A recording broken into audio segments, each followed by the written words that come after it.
الفيلم ديالنا كيبدا في القطب الشمالي وكيكون واحد السيد دايز من تما. لاحظ شي حاجه اللي غريبه وهو يشوف بزاف ديال القروده مجمدين، كانوا بحال باغيين يتحركوا ولكن ما قادرينش بسبب الثلج، وهذا الشيء كيبين باللي هما مازالين حيين وكيكونوا هاد القروده خطيرين بزاف. والا داب الثلج غير على واحد فيهم غطرى شي كارثه في كاع الانظمه الحيويه اللي في القطب الشمالي. وكنشوفوا محطه الابحاث الحيويه واللي انتشر فيها واحد الفيروس وهلك كلشي تما. وكيبان لنا الدكتور بيتر واللي تا واحد ما فهم كيفاش نجا، وكنلاحظوا باللي السلوكيات ديالو تبدلوا ما بقاش على طبيعته. كنبعدوا الاف الكيلومترات وكنمشيو عند الدكتور الان اللي ما عرفش داكشي اللي واقع في المحطه. وكنشوفوا في واحد الاجتماع وطريقه هضرته عجبات الدكتوره ساره واللي ديما واقفه معاه وكتدعمو في اي حاجه حيت كتبغيه. جاتو واحد المكالمه واللي خلاته ما يبقاش مركز، وملي جاوب علمو بداكشي اللي طاري في المحطه. موراها جا عنده الضابط سيرجيو طلب منه يجي معاهم في حمله التطهير اللي غدير في المحطه، وقال لي باللي غيشكلوا فريق حيت خاصهم يوقفوا الفيروس قبل ما ينتشر. وهذا الفريق كان مكون من جوليا الطليقه ديال الدكتور الان ودورين وساره. وكنكتشفوا واحد الحاجه مهمه وهي ان بيتر كيكون خو الان، يعني الان عنده جوج ديال المهمات. المهمه الاولى هي يحمي خوه، والمهمه الثانيه يوقف الفيروس قبل ما ينتشر. ركبوا في واحد الطياره عسكريه ومشاو للمحطه، تم استقبلهم الدكتور هيروشي وولدو بالتبني دانيال واللي كيكون الرئيس ديال الامن تما. طلب منهم المدير ديال المحطه يردوا بالهم مزيان لاي حاجه كيديروها. وكنشوفوا بيتر اللي مازال ما لقاوش ليه علاج، هما اللي دخل عنده خوه هجم عليه ولا عليه دم كحل، ولكن جوليا عتقاتو ودقات لبيتر واحد المنوم. واللي في الفريق كلهم بقاو مصدومين حيت ما كانش كيسحب لهم هادشي خطير بحال هكا. بداو في الفحص باش يعرفوا المصدر ديال الفيروس، وحطوا احتمال باللي يمكن يكون هذا الفيروس بسبب القروده اللي كيديروا عليهم التجارب. ولكن دانيال قال لهم باللي ما عندهمش القروده في المحطه وعمرهم استخدموهم في التجارب، ما تيقوش حيت لقاو في المحطه الشعر ديال شي قرد. وكيتزاد الفضول عند الان واللي كيمشي للجثث ديال الدكاتره اللي كانوا مع بيتر في الوقت اللي انتشر فيه الفيروس. جرحهم واحد الجرح اللي خفيف وتم شاف سائل كحل خارج منهم واللي كيكون نفس السائل اللي خرج من بيتر. ديك اللحظه كلهم تصدموا وما كانوش عارفين شنو يديروا. بقاو كيضغطوا على هيروشي حيت حسوا باللي هو مخبي شي حاجه، ولكن هادشي كامل كان بلا نتيجه. لقى الان واحد الفيديو ديال بيتر قبل ما ينتشر الفيروس واللي كان كيتنبأ فيه بكاع هادشي اللي طاري، وكيطلب من هذا اللي غيشوف الفيديو ما يبقاش في المحطه ويمشي في اسرع وقت. مورا اكتشفوا بلي بيتر هرب من المحطات ديال التهويه وهما يطلقوا فيهم الغاز المضاد. من بعد دخلوا لدوك الانابيب ديال التهويه باش يقلبوا عليه. دورين وسيرجيو لقاو قفوصه ديال القروده، وهذا الشيء كيأكد بلي بصح كانوا كيديروا التجارب على القروده واللي تسبب لهم بخلل، وهذا الشيء اللي خلاهم متوحشين وهربوا. واحد اللحظه هجم على دورين واحد القرد وكان غيعضها، ولكن سيرجيو اعتقاه وقتلو. موراها كنشوفوا الان لقى شي واحد ميت ويدو مقطوعه. رجعوا للمختبر وبداو كيبحثوا في داك الشيء اللي لقاو. على الله وعسى لقاو شي حل. وسيرجيو استغل الفرصه ديال كلشي كان مشغول وبدا كيشفر في المعلومات السريه ديال المحطه، وخرج لبرا باش يصيفط للقائد ديالو. وملي كان راجع شاف بزاف ديال القروده مجمدين، وهنا كنعرفوا بلي هو الشخص اللي شفناه في الاول ديال الفيلم. وملي رجع بدا كيلمح لهيروشي بلي اي حاجه كطرا هنا كيوصلها للقائد ديالو، وقال لي بلي هو عارفو مخبي شي حاجه وخاصو يعترف ليه بيها. وبيتر كيكون كيتحرك في المحطه على راحته، وكان هاز مع ايد الراجل اللي لقى الان ميت. كان كيحل الابواب ديال المحطه بديك اليد وكيعادي في العلماء بالفيروس. في النهار الثاني تصابوا جوج ديال العمال، وملي كانت دورين كتفحص في القرد اللي هجم عليها جات عندها واحد المصابه من دوك جوج العمال واللي كانت مازال مسيطرش عليها الفيروس. وراها كنشوفوا المصاب الثاني شدوه، وكيكونوا كاع العمال مخلوعين وباغيين يمشيو في حالهم. ولكن الان قال لهم ما يمكنش حيت الا خرجوا من هنا غيكونوا السبب في وباء عالمي. كنشوفوا ساره كتعتني بالناس اللي مصابين، وواحد الواحد زاد عليه الحال وكان خاصو دواء ديال المورفين. مشات ساره جيبوا ليه من المخزن وتم هجم عليها بيتر، ولكن ما اداهاش حيت هو عينو في جوليا.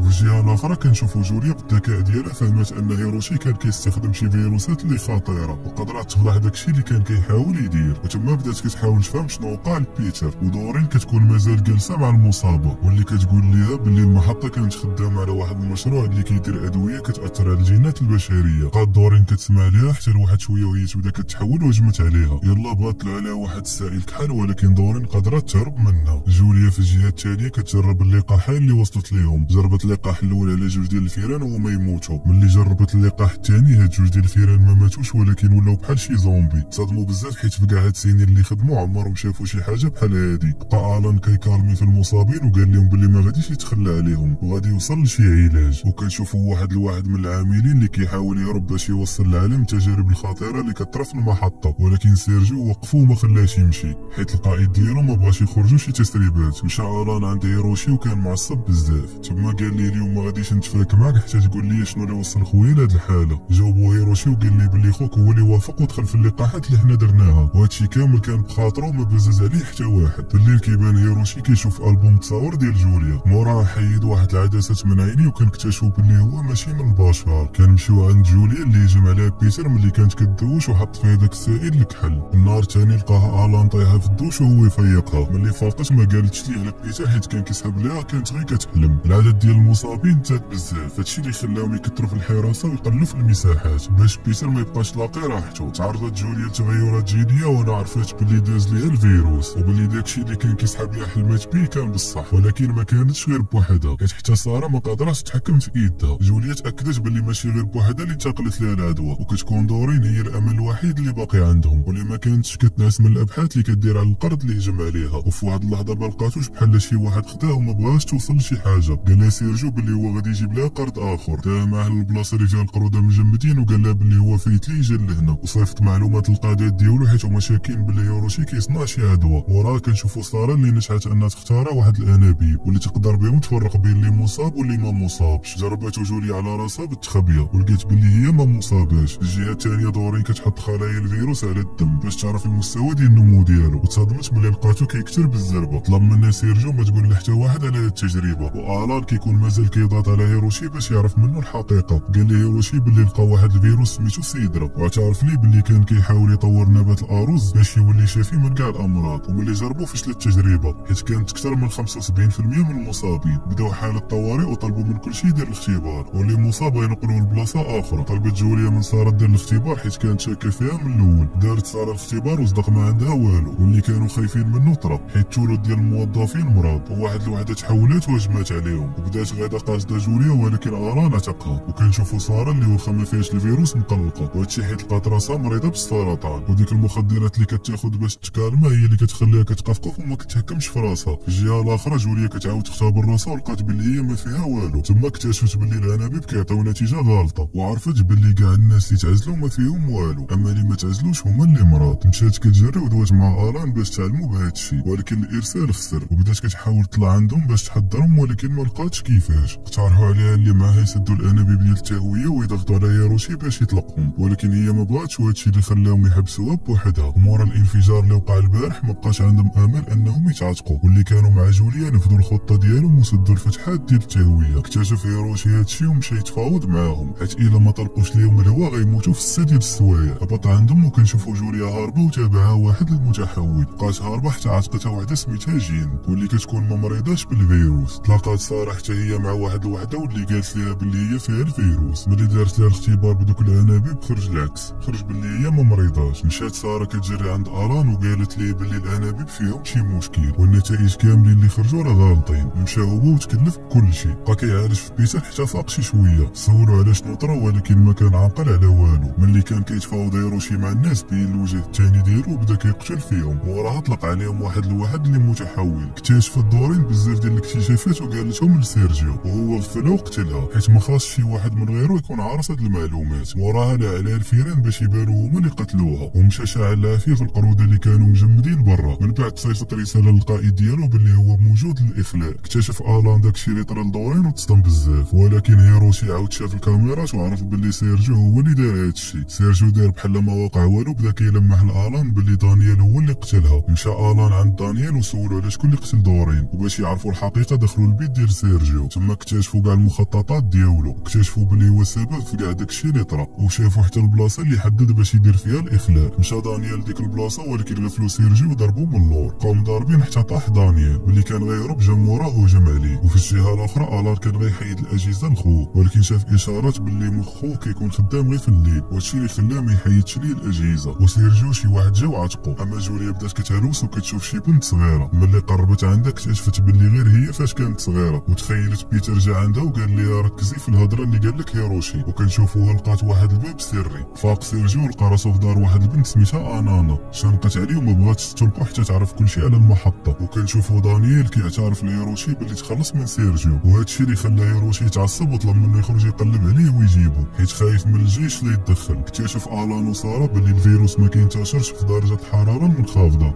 داو بيتر لواحد البيت بارد وحطوا عليه الثلج. في الجهه الاخرى سيرجيو حاول يهرب ولكن شاف دانيال جا عند انانا وهو هجم عليه. جات انانا وهداتو. هنا كنعرفوا باللي هي خوت دانيال. جوليا تزاد عليها لها الحال وولات كتشوف شي حوايج في الشكل. والان قال لساره باللي قرب يعالج خوه من الفيروس. جوليا تحولت وولاو عينيها بحال عينين هيروشي.